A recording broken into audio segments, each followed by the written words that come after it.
AGT Live 24/7. This is AGT Live 24/7. Tripura राज्य से drug addiction को जड़ से उखाड़ने की कसम खा लिया एचएफ।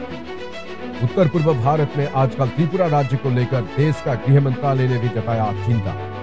अब राज्य में दिन ब दिन नेशा का कहर बढ़ता ही जा रहा है। यही आम बात अक्सर लोग कहते रहते हैं।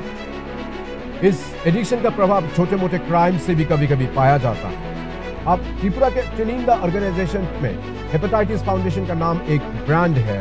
जानलेवा बीमारी हेपेटाइटिस बी इत्यादि को जड़ से उखाड़ने की कसम खाते हुए राज्य के तथा देश के एक मशहूर चिकित्सक प्रोफेसर डॉक्टर प्रदीप भौमिक, जिन्होंने इस एचएफटी को प्रतिष्ठित किया था 28 जुलाई 2002 को, और जरूरी सब सचेतनता शिविर सहित लोगों में एक जागरूकता पैदा किया था। आज गर्व और श्रद्धा के साथ लोग उन्हें पूजते हैं। वही डॉक्टर प्रदीप भौमिक को वर्तमान युवाओं का सामने एक बड़ा चैलेंज ड्रग एडिक्शन को भी ठीक वही तरीके से कैसे खत्म किया जाए, पूरे राज्य से एक साइंटिफिक तरीका अपनाते हुए 2 मार्च 2025 इंद्रनगर राजधानी अगरतला में स्थित एचएफटी के ऑफिस में एंटी ड्रग मिशन के नाम से ड्रग्स के खिलाफ जंग छेड़ दिया।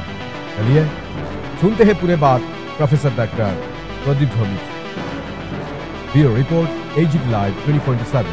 জানি গত কয়েক বছর ধরে আমাদের রাজ্য ত্রিপুরাতে ড্রাগ এডিকশন বা বিভিন্ন ধরনের ইনজেক্টেবল ড্রাগের কারণে আমাদের যুবক যুবতীরা বা কিশোর কিশোরীরা অনেক বেশি ক্ষতিগ্রস্ত হচ্ছে এবং তার জন্য হেপাটাইটিস ফাউন্ডেশনও রাজ্য সরকারের সঙ্গে যৌথভাবে গত 4-5 বছর ধরে আমরা সামাজিক স্তরে স্কুল কলেজ বাজার বা বিভিন্ন জায়গাতে বিভিন্ন অঙ্গনে আমরা কাজ করে এসেছি এবং কাজ করতে করতে আমাদের বারবার মনে হয়েছে যে আমাদের যারা কথা বলবে এই ড্রাগ এডিকশন নিয়ে, কারণ ড্রাগ এডিকশন একটা রোগ, একটা ডিজিজ, এবং সেটাকে শুধু সহজভাবে বক্তৃতার মাধ্যমে শেষ করা যাবে না।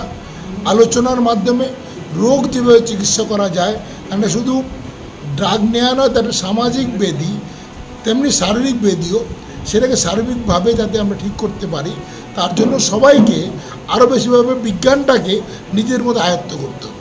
সেই বিজ্ঞানটাকে আয়ত্ত করার জন্যই আজকে আমরা হেপাটাইটিস ফাউন্ডেশনের পক্ষ থেকে ট্রেনিং অফ দ্য ট্রেনার্স, যারা সারা রাজ্যব্যাপী কথা বলবে, এই বিজ্ঞানটাকে মানুষের কাছে নিয়ে যাবে, তাদেরকে আমরা ট্রেন আপ করছি। তার মাধ্যমে তারা যেমন বিজ্ঞানটা বুঝবে এবং সেই বিজ্ঞানটা সকলের কাছে বিজ্ঞান রূপেই, সামাজিক বিজ্ঞান রূপে গণমঞ্চে নিয়ে গিয়ে জনসমাজের মধ্যে এই ড্রাগ এডিকশনের যে কুফল সেগুলিকে পৌঁছে দিয়ে ড্রাগ এডিকশন একদিনে আমরা এই ত্রিপুরাকে ড্রাগ মুক্ত করতে পারবো। নেশামুক্ত রাজ্য তৈরি করার যে রাজ্য সরকার এবং কেন্দ্রীয় সরকারের স্বপ্ন, সেটাকে আমরা বাস্তবে পরিণত করতে পারবো। তারই একটা প্রধান উদ্দেশ্য নিয়ে আজকে আমরা এই অনুষ্ঠান আয়োজন করেছি। ড্রাগ এডিকশন একদিনে আমরা এই ত্রিপুরাকে ড্রাগ মুক্ত করতে পারবো। নেশামুক্ত রাজ্য তৈরি করার যে রাজ্য সরকার এবং কেন্দ্রীয় সরকারের স্বপ্ন, সেটাকে আমরা বাস্তবে পরিণত করতে পারবো। তারই একটা প্রধান উদ্দেশ্য নিয়ে আজকে আমরা এই অনুষ্ঠান আয়োজন করেছি।